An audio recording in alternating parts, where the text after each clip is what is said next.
Tyler is an entrepreneur and journalist. She's the creator of Wine Riot, the nationwide festival that made wine fun and accessible, and Rosé Mansion, which is an immersive pop-up that drew more than 225,000 visitors in its first year. Her newest project is Rebel School of Wine, which is a book that brings wine's history, science, and culture to life with bold visuals and a fresh perspective. She's been named to Wine Enthusiast's 40 Under 40. Tyler brings a very rebellious, creative approach to how we learn and talk about wine. Our three key takeaways for this episode and what we're really excited to learn from you, Tyler, are number one, storytelling over education. So you really emphasize that in marketing, we're not teachers, but storytellers. Number two, the importance of making people feel confident. Wine drinkers, as you say, are smart, well-educated people, but they need someone to connect information for them in a fun way. And then number three, making the experience of connecting with consumers fun. So making it so that wine isn't actually the star of the show, but the customer is the main character. So let's dive right in.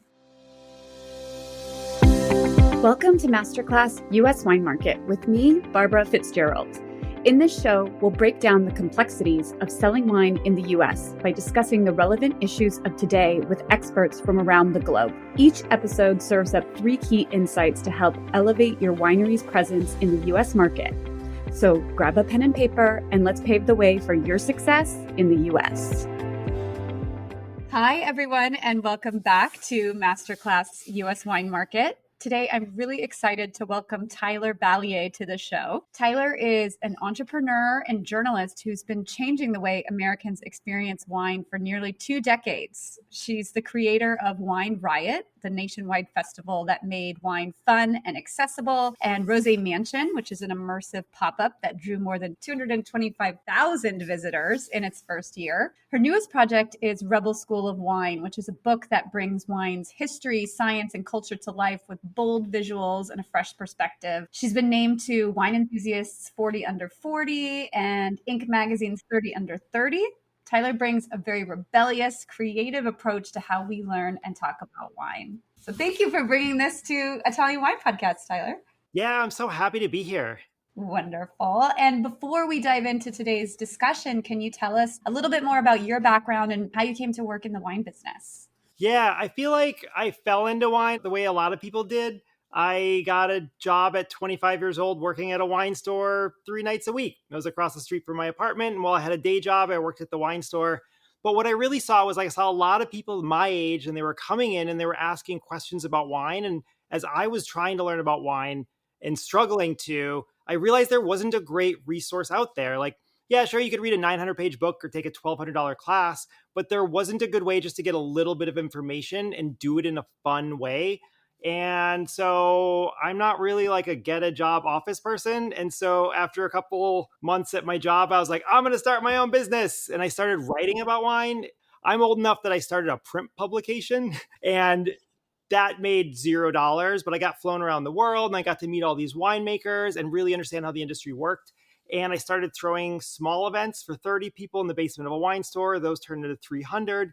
And then in 2009, I created Wine Riot, which was a wine festival. And that one was 3,000 people. So it kind of like ramped up pretty quickly. And I think a sane person would have been like, oh, I'm doing this successful event in Boston and selling 3,000 tickets. Let's add one new city. And my partner and I were like, we're going to add 5 new cities. And we took it across the country. And it was a crazy, crazy ride. And here I am. Amazing. Amazing. I love that you have this kind of voracious appetite to bring wine to really curious and fun consumer bases. I mean, that's like what it's all about, right? That's the point. Yes, exactly. I agree completely. And today we are going to shift to talk a little bit more about what you've done here with Rebel School of Wine, but also your past endeavors too, because your work really champions a new culture of wine consumption, one that is very inclusive and emotionally resonant. So with that in mind, our 3 key takeaways for this episode and what we're really excited to learn from you, Tyler, are number 1, storytelling over education. So you really emphasize that in marketing, we're not teachers, but storytellers. Number 2, the importance of making people feel confident, because wine drinkers, as you say, are smart, well-educated people, but they need someone to connect information for them in a fun way. And then number three, making the experience of connecting with consumers fun. So making it so that wine isn't actually the star of the show, but the customer is the main character. So I'm really excited to dive into all of these topics with you. I feel passionate about them just as you do. So yeah, let's dive right in. Your book is very striking. So bold visuals, beautiful illustrations, amazing colors and designs. I'm showing it here for a video clip because it is so beautiful. And this design really feels to me more like a magazine approach almost than a wine manual. So what inspired you to take such a different approach? Yeah. So ultimately, like I wanted to make the book that I wish I had 20 years ago. Being visual was really important because there's so many books and I learned how the publishing process worked because this was my first book. And so many books, you write the manuscript, you hand it in, and then the publisher just makes some illustrations. But we have been using visuals to tell stories. You know, pictures worth 1,000 words, right? And they only gave me 304 pages and I wanted to cram some more words in there. So we needed the visuals to really, really add and help tell the stories. And so there's a lot of different diagrams and they're not just pictures that go with it. They are visuals that really do help tell the stories and help people learn about wine. Yeah, that's such an important way to do this so that people don't just kind of get drowned out by the sheer amount of information that can be included in these books. Yeah. So the other thing was like, I wanted to break it up into little bite-sized pieces. I've never used a wine book as in like start at page 1 and then read till page 300. It's usually like I'm going to it because I have a question. I am going to it because I have a little bit of time and I want to flip the pages around and like get inspired. Or, you know, like I bought a bottle and I want to look it up. And so I really designed it to do that. So I actually have a spreadsheet because I'm crazy. And there are 700 little sections, I think 704. And there are all these little bite-sized sections. And you can read it. My editor at HarperCollins really helped me like weave it into a story. If you read all the sections side by side, they do flow. You can read it front to back. But I have intense ADHD and I like jumping around. And so that's how I wanted to write it. So you can really flip to any page and start reading. You can look things up. That's just how I like to consume information. And I feel like that's how wine people tend to do it also. Yeah, absolutely. And how would you see this kind of storytelling over the education shifting the way consumers engage with wine compared to those more traditional kind of like, manuscript heavy styles of wine books?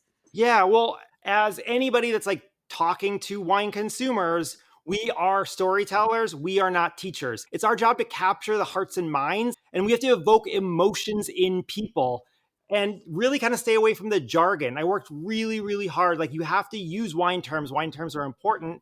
But I found that there are so many wine books that you have to be an expert to read it and understand it. But if you are an expert and you understand it, then you don't need the information, right? And so Right. I was inspired by, there's a bunch of podcasts that I really like about economics. They have a rule that if they use industry term, they must define it every single time. And I followed that through with my book, right?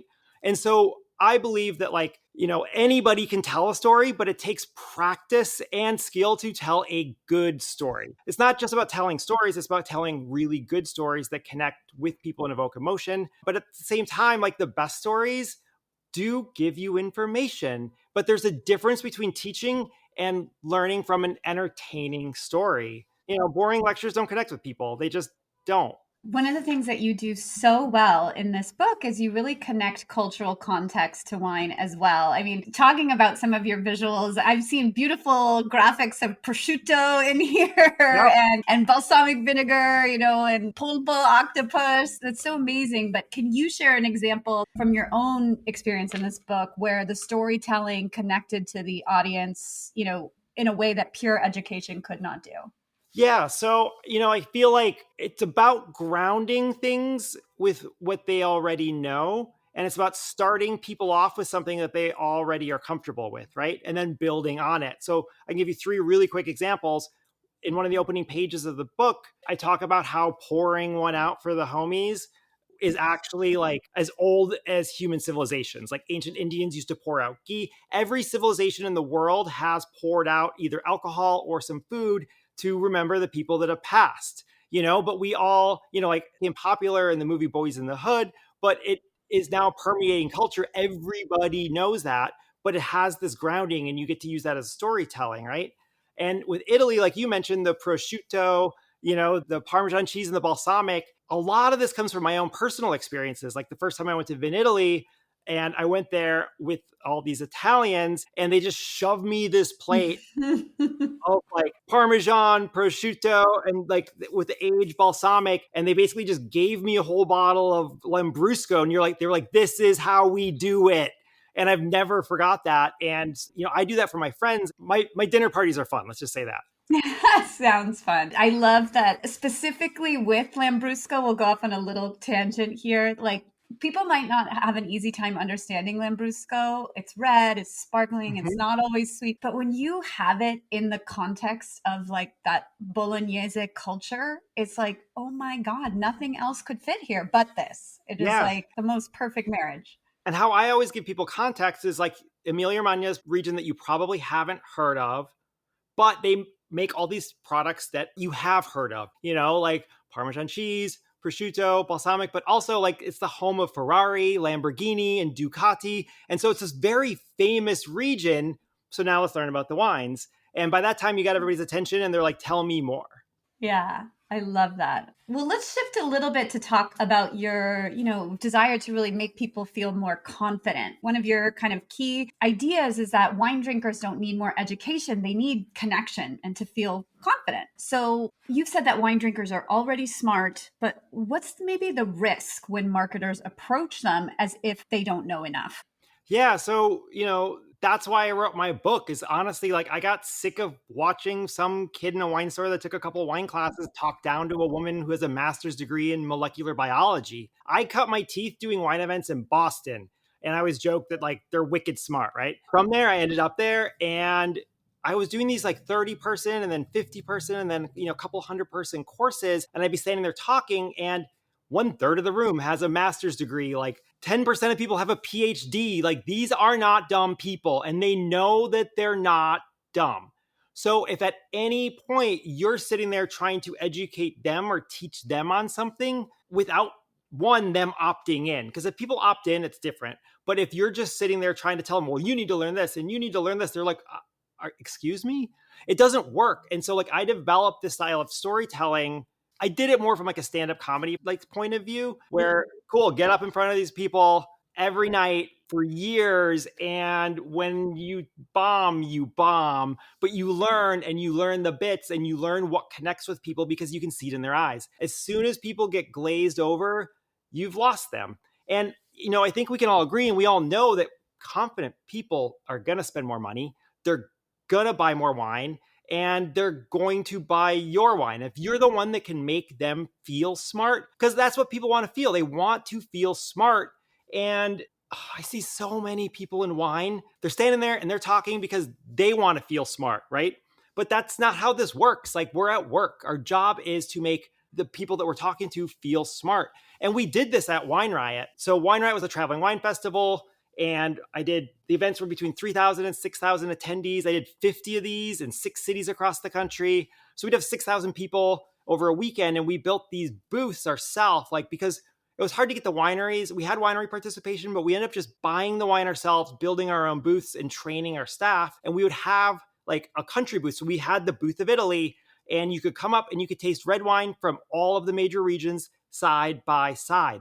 It gave people context. They got to then learn the words and be like, oh, these are all pretty close together, And so it's confident people are going to buy more wine. Confident people are going to buy your wine. Confident people are happy. Nobody wants to feel dumb. They just don't. And it's not going to connect with people. Absolutely. I would say along those lines too, somebody's preferences are typically have some kind of emotional connection for them. They develop a preference because they feel strongly about something. And so nobody wants to be told what their preferences should be, or worse, that their current preferences are wrong. And when you get to the later sections in my book, I talk about the neuroscience of flavor and taste and how our brain creates the idea of flavor. And with smell, the most interesting thing is it first goes through our memory part of our brain, and then it goes through our emotional part of our brain before it becomes conscious thought. So if you are in a bad mood, if you are bored, our brains actually kind of turn off our ability to smell because smelling makes us hungry and our brain's like, we don't really want to deal with this. We don't really got time for this. And so engaged, happy people, the wine will literally taste better. That's how our brains are wired. I love that you just explained that, because I always say context is a flavor. Because like when you're at a Yeah. winery having the best experience of your life, you're like, oh my God, this is the best wine I've ever had. And sometimes you taste it in another context later and you're like, I remember this, moving more mountains for me. I owned a wine store for a couple of years and we had that all the time. We had people come in and be like, I just got back from France or I just got back from Italy. I had the best wine. Can you get it for me? And I'd be like, yeah, sure. And we would get them the wine and they would come back 2 weeks later. I'm like, how was it? They're like, yeah, that was good. I'm like, yeah, you didn't wake up in a piazza. You weren't on vacation. You weren't having like the best week of the year. So if you can give people that though, they can recreate it when they go home. I started doing that at home. I really love tomatoes and I've grown tomatoes and I've made tomatoes sorry, there's somebody like knocking on our door. I don't know why. That's okay. New York, right? You can recreate context at home. And I've been doing this, right? Where I love tomatoes. Every year I go upstate and I make tomato sauce. I actually have a really fancy, like I have the Ferrari Italian tomato press things. And I get 400 pounds of tomatoes and we make it. But then we always listen to 1960s Italian pop music and we drink Italian wine. And for that day, we pretend we're Italian grandmothers. And it's magical. It's like really, truly magical, and it can take you there and wine can take you these places. But people don't want to be taken to a college lecture hall. They want to be taken to a piazza, right? Yeah. So you're kind of answering this question that I have already in what you're saying, but it seems like sometimes maybe the industry confuses knowledge with confidence. So how do you kind of separate those two pieces? I think that you don't need to be an expert in something to enjoy it, right? Like tomatoes, for example. I love tomatoes. I've grown over 30 tomato plants. I make my own tomato sauce. I cook with tomatoes once or twice a week. I am probably in the top 1% of tomato connoisseurs in America, right? I don't know anything about tomatoes. I can maybe name 4 or 5 kinds or varieties. I don't know anything about them. I don't know their history. I don't know how they're grown. I mean, I've grown them. You just put them in a pot and you grow them, right? But that doesn't mean I don't enjoy them. And I actually don't really want to learn that much more. I'm content where I'm at. I would rather spend my time enjoying them and sharing them with people and having it bring people together. And wine is the exact same. Not everyone needs to be an expert. That's our job. It's our job to be the expert. It's consumers' job to enjoy the product. And, at some point, I don't know, it feels like a lot of people in the wine industry lost the plot, and they got it mixed up and they want to be like, but in order to enjoy this, you have to learn about it. And there's some truth in that, right? But it got lost in the nitty gritty and the nuance. And I talk about this in the book, right? That I don't play guitar. I can't read music, but I can listen to a song and tell you if I like it or not. And I can still enjoy music, and I can learn the story behind why like Basquiat painted certain paintings, but I don't care what kind of brush he used. I just don't, And so like there's that line. Yeah, nor do you need to have a connection to the finished product. Right? Like if that's something that interests you, the information is available and that's outstanding. I mean, the music one is a great example. Who doesn't love to have music as part of their lives in some way, whether it's you just want to sit and listen to the music and do nothing else. You wanted the background at your dinner party, but you don't know need to know how to play the chords to appreciate that well. Yeah. I don't need to know how a recording studio works. I just don't. And in fact, sometimes it's more magical if I don't. Like my book really dives into like the inner workings. Like I have a profit and loss statement from an actual winery. They're breaking down the exact price. I have like the nitty gritty, the economics. One could argue that maybe it makes it a little less magical, but I try to like put the magic in, and when I was writing the book, I really tried to make sure that every section had romantic, curious, skeptical, and practical pieces. Those are the 4 pieces that I really, really use that I think are the best. You have to like remember that when you're talking about wine, you can include all 4 of those. And then that's like the perfect paragraph. I love that. I love that you had this in mind because like you said, this isn't necessarily something that somebody has to read from cover to cover, but in the moment when you're interested in learning more about something, you're providing them some really juicy nuggets. Exactly. Right. And I had to learn how to do this because I've spent 20 years throwing events and the pandemic screwed that up. So yeah, I had to sit down and learn how to write a book. No small skill. So congratulations. Yeah, I've taken a while to mention this, and I'm sorry, my apologies, but this is a James Beard nominated book. Yes. I was the only wine book nominated this year in any category. So I was super excited. I didn't win, but Padma said my name on stage and I got nominated and it was really cool. It was really special. Yeah. It's like the Oscars. For the rest of your life, you get to say Oscar nominated. So for the rest of your life, you get to say James Beard nominated. James Beard nominated. Exactly. So, kind of wrapping up this piece on making consumers feel confident, what are maybe some practical ways that wineries or retailers can make their consumers feel confident instead of overwhelmed? I don't expect people to learn words, don't expect people to learn. You really have to think about it as like opting in, right? Like you really need people to opt into the geek nerd things, right? Two, just eliminate jargon. You don't need jargon. Notes of, hints of, tastes of, never say the word malolactic fermentation unless you know that they're obsessed and that you got them. Make sure that if you're going to drop jargon, you must take the time to define it. And if you think that's too boring, then don't say it. It is harder, right? It is a much harder way to tell stories. But at the end of the day, wine is about people. If you want to understand wine, you need to understand people. So start by telling the stories of people and culture. Like the very first line on the Italian section is, Italian wine is made by Italians. Like once you understand that, it's gonna like not necessarily make more sense, but you'll get why. Yeah. You know, and it's might not make a lot of sense, but it's gonna be filled with love and passion. And everybody in Italy has a different idea of what Italian wine is and should be.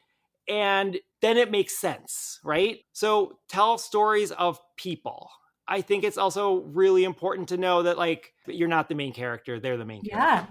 That was where my next question was going. So thank you for giving me the segue. You argued that the consumer should be the main character, but not the wine. So, kind of, what does this look like in practice? Yeah, so wine isn't the star of the show. And I learned this at Wine Riot, like our traveling wine festival.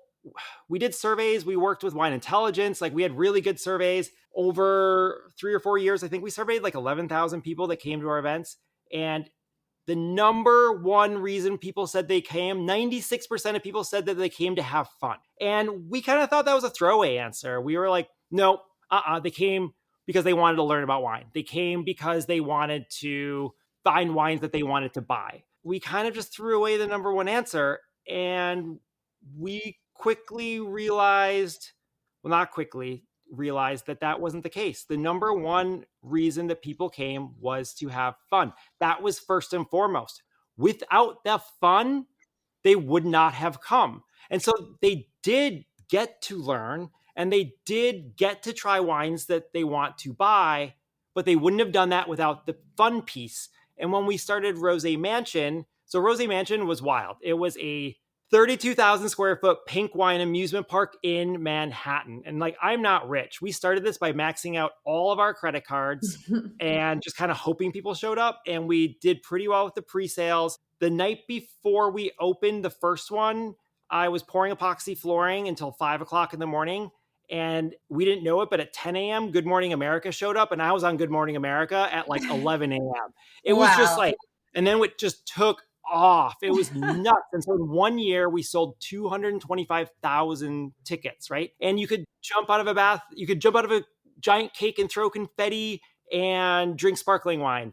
We built a giant chandelier you could swing from. We made it really, really, really fun. And again, 250,000 people came in 1 year, but that fun was like the bait. And we were really not sponsored by the wineries. We bought all the wine ourselves, right? But we did want education. And so we got people in there and then we let them opt in. People came to spend time with their friends. They came to have fun, but we also gave them the opportunity to learn. You know, the first 5 rooms were these educational ones, and we had a scratch and sniff wall where you could like scratch and sniff the different aromas that you get in wine, and you could learn about that. The very first room that we did it was a sticker room. You got to put these stickers on the wall, and we painted everything white, and it looked like a Brooklyn patio, like everything white, stark white. And the more people that came, the more stickers that went on it, but they were red grape stickers. So you got to learn that rosé was made from red wine grapes, and it made the room darker as we went, right? So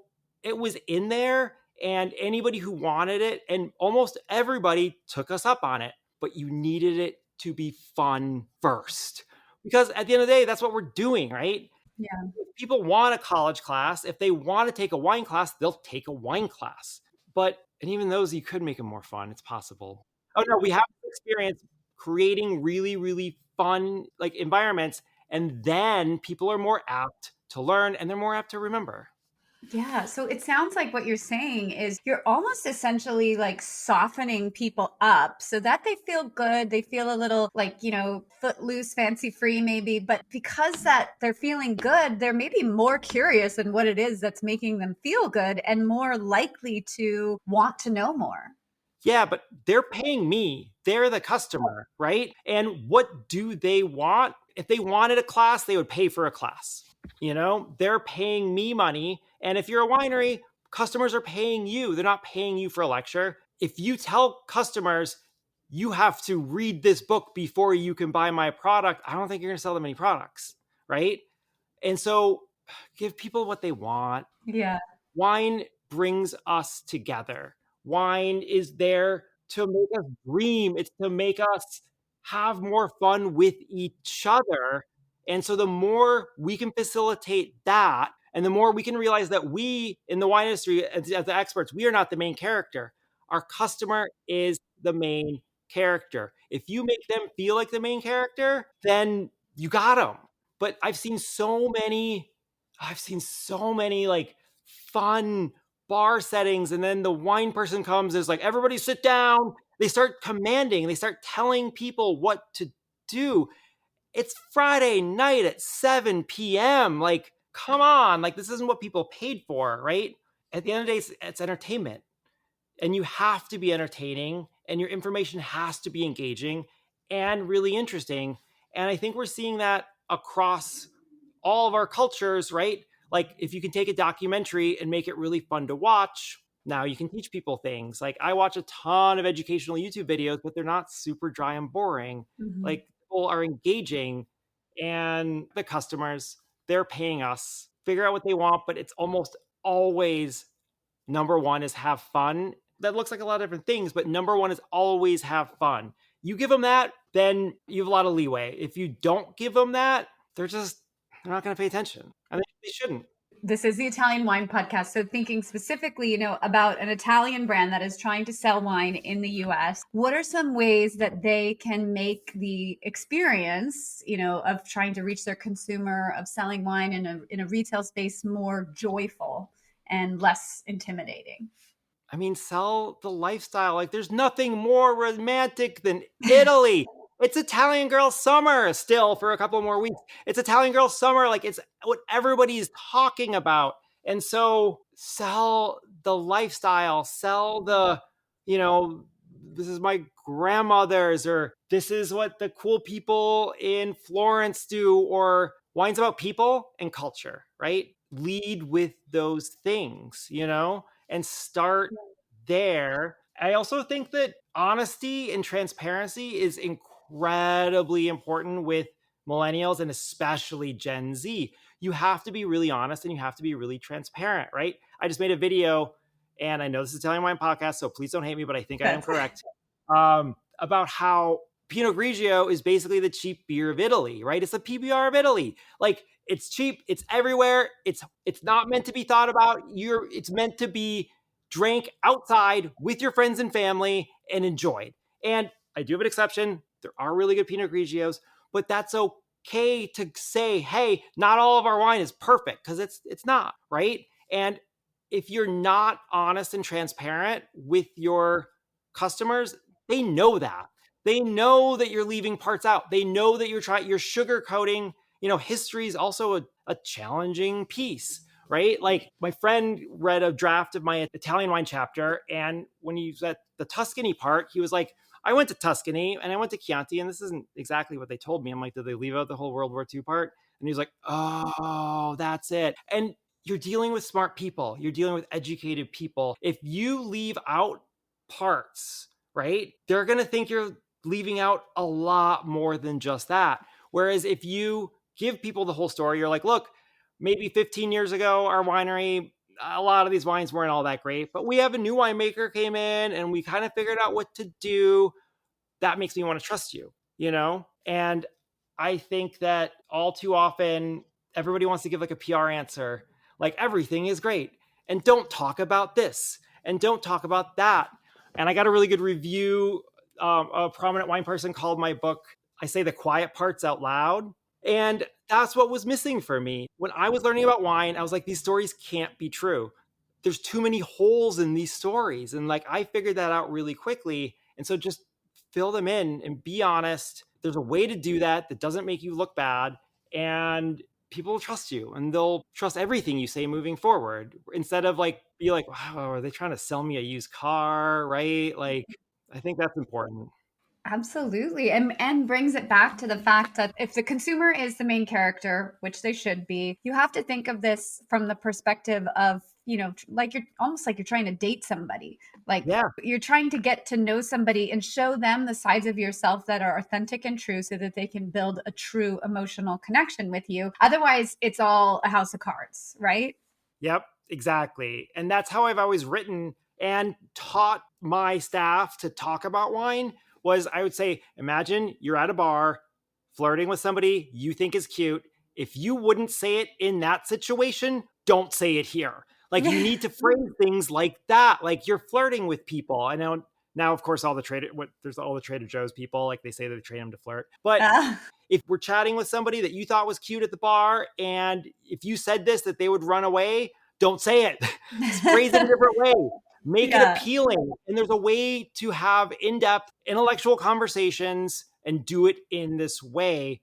Like my experience is like, we got like, the New York Times and a bunch of these publications are just like, oh, this is just dumb girls taking Instagram photos. And we had this one blending lab where you got to custom blend your own glass of wine. And we had BB Gretz from Italy, who's become a friend, and he came through and we were taking different bottles and, blending them together. And you got like, it was like a little deli and you got to say, I want drier or I want sweeter, I want fruitier or whatever. And there was one wine journalist that came through, was like, oh, that's so gross. They're just mixing bottles. And then BB Gretz came through. He's like, hey, that's what I do. And I'm like, I know, because I blended wine with winemakers before. And that's what I wanted to teach people is this is actually how it's done. All wines are blends. Yeah. And it seems a little bit like in our wine industry, more than any other, there's this kind of attempt to make a hierarchy of flavor preferences that doesn't really see, I've never really heard, like a Michelin star chef say like, oh, McDonald's, I would never touch that. Yet, there's a lot of wine people that are like, $2 Chuck, like that's horrible. And that's detracting absolutely from the idea of letting consumers have fun with a product. Right. So at Rosé Mansion, 225,000 people, 98% were women, right? And about 60% were women of color. And so we had this really like, diverse audience, but also like all women. And I understand how genetics work. And I understand that everybody has a certain sensitivity to bitter flavors and women are genetically predisposed to be more sensitive. And if your DNA comes from a warmer climate, you are also genetically predisposed to be more sensitive. So we had a room where you got to learn about how sensitive you are. You got to learn about genetics, but we made it look like Candyland. And there's actually a page in the book that we copied this room. And it was a 20-foot by 20-foot room. And based on how you answer, do you put cream and sugar in your coffee? Do you need to cut the tags out of your shirts? You got to learn what kind of genetics you had and whether you wanted dry or sweet. And at the end of this little Candyland quiz, you got a dry, semi-sweet, or sweet wine. And we were right 95% of the time. Right. And it made people feel really comfortable that they got to choose. And we said, it's okay. And so our Cleopatra room where we served Brachetto, because in theory, that's great. Yes. We bought every bottle of Brachetto east of the Mississippi. Like we were going through, I think 30 or 40 cases a week maybe up to 50 cases on a busy weekend. And we did this for a year. They had to make more in Italy and ship it to us. We were buying Amazing. containers of this because we said it's okay to come and like this and pour a full glass for people because they wanted a full glass of wine. And wine people would just be like, oh, I can't believe. Hey, guess what? Like 80% of the customers out there don't fit your model. I said, I don't want to go chasing after the same customers that these Michelin restaurants are chasing after. I'm going to go after the other 80%. There's millions and millions and millions and millions of customers that if you just sit and you get to learn about what they like. Also, a little bit of science goes a long way here. Like the food companies have known this forever. And stop talking down to people, especially women, then you're going to sell a lot of wine. I'm going to tell you that. Yeah, this sounds like the most fun, to use your word, but immersive experience into like the human psychology, even. Like you guys put so much thought into every experience and how to make interacting with it relevant, but also, engaging, exciting. Yeah. And I mean, that was the goal, right? Was that we don't talk down to people. We want to talk up to people. And if they want to come and have fun, when I'm having fun, I like learning things. Yeah. That's how I am, and I think most people are too. They want to leave feeling smarter than they walked in. And when I got started throwing wine events back in like 2006, 2007, they're like, oh, millennials. How millennials were treated back then is how the wine industry is treating Gen Z right now. It's all the same, right? Like nothing's changed.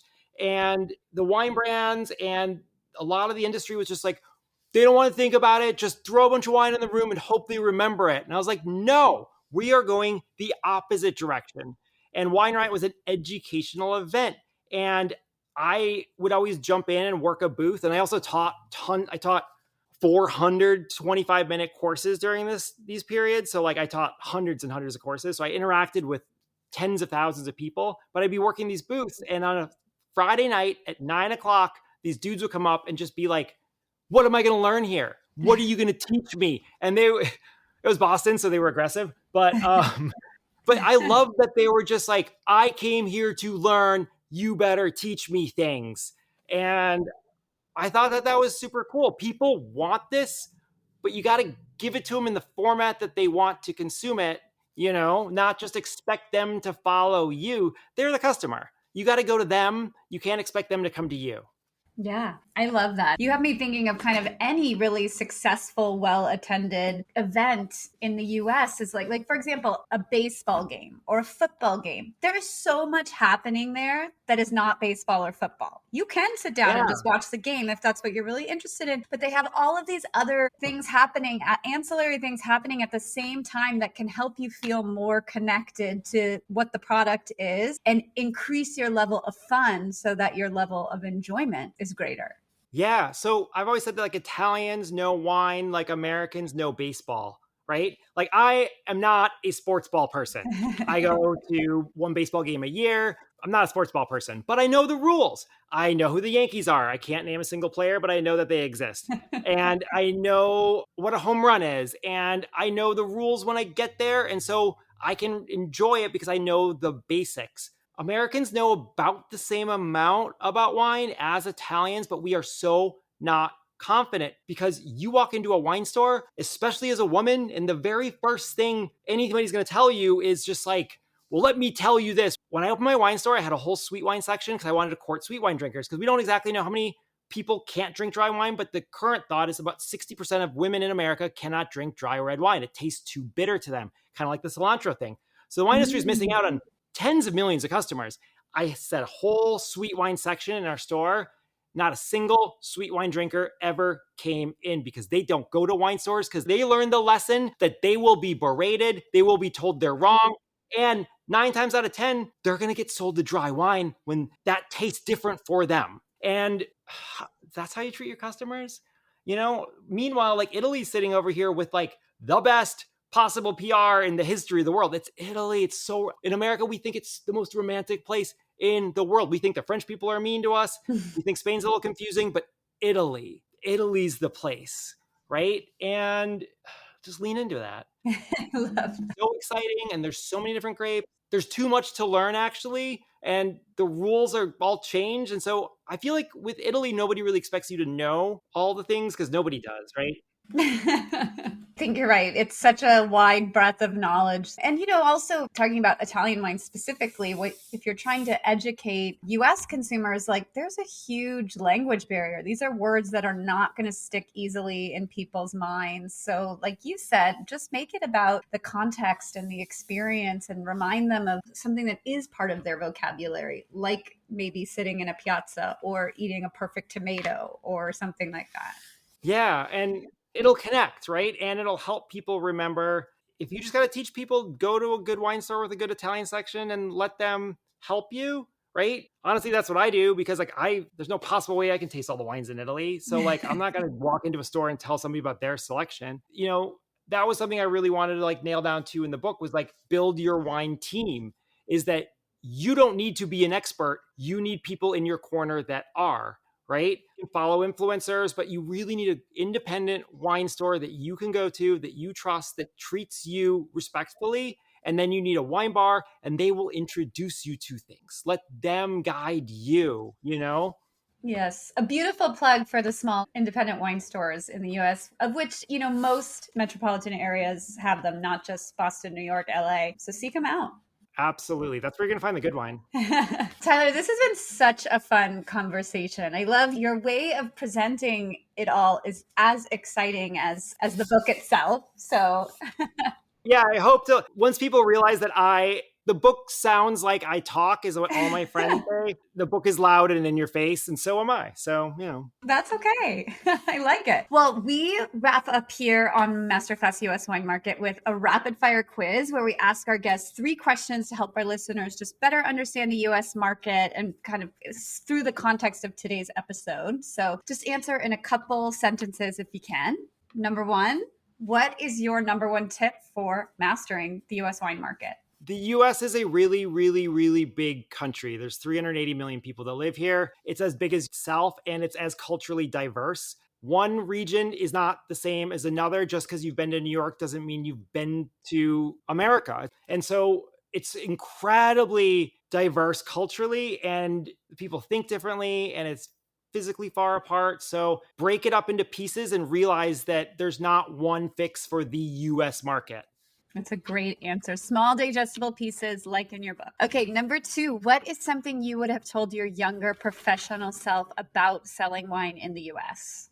Technically, I've never sold wine, but I sold a lot of tickets to wine things. One thing I would tell my younger self, I think it would just be don't take it too seriously, right? And I would really, really, really, really research and focus your customer. All wine drinkers are not your customer. You have to hone it down and pick a demographic of people and then learn as much as you can about their culture, how they drink, because we drink wine very, very differently and for different reasons in the US. If you can understand that, then you can sell a lot of wine. I love that's some of the most important advice. You don't need everyone to be your customer. You need the right people for you to be your customer. Okay, number 3, people move around a lot in the wine industry, traveling, doing market work. So do you have a favorite hack that you can share with people when you're on the road?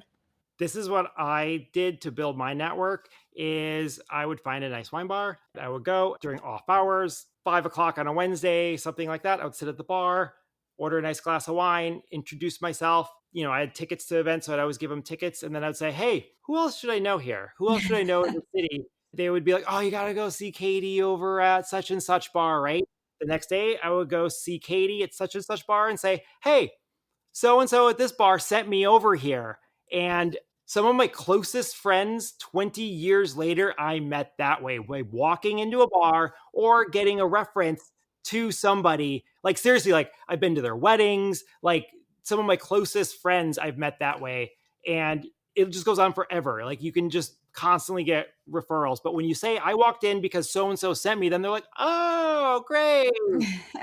I love that. I love that nature of the wine industry to be such a community at heart. It's big and small all at the same time. Well, Tyler, thank you again so much for sharing all your fantastic insights with us. How can our listeners connect with you? Well, you can pick up my book. It's available anywhere books are sold, Rebel School of Wine. I sell it on my website, rebelschoolofwine.com, and you can get signed copies. And I have really cool stickers. So if you buy it from me, you get stickers. You can follow me on Instagram. My personal one is just my name, Tyler Balliet. Rebel School of Wine is where I'm posting wine content now. And I'm making a couple of videos per week. I'm also on TikTok for the Gen Z kids. What's up, Rebel School of Wine, TikTok. The comment section on TikTok is a lot of fun. I really enjoy it. So come watch me on TikTok and make some comments. I love it. Well, thank you again for joining us on Masterclass US Wine Market. I hope I get to meet you in person sometime really soon. So yeah, same. I'm in New York, so I'll let you know next time I'm there. Sounds good. All right, take care. Thanks. Ciao. And that's a wrap for this episode of Masterclass US Wine Market. Thank you so much for joining us. If you enjoyed this episode and want to stay up to date with the latest industry trends, remember to like, follow, and share our podcast. And if you find value in our conversations, please leave us a review to help others discover the show and grow our community. Stay tuned for new episodes every Monday. Until then, brindiamo il vostro successo.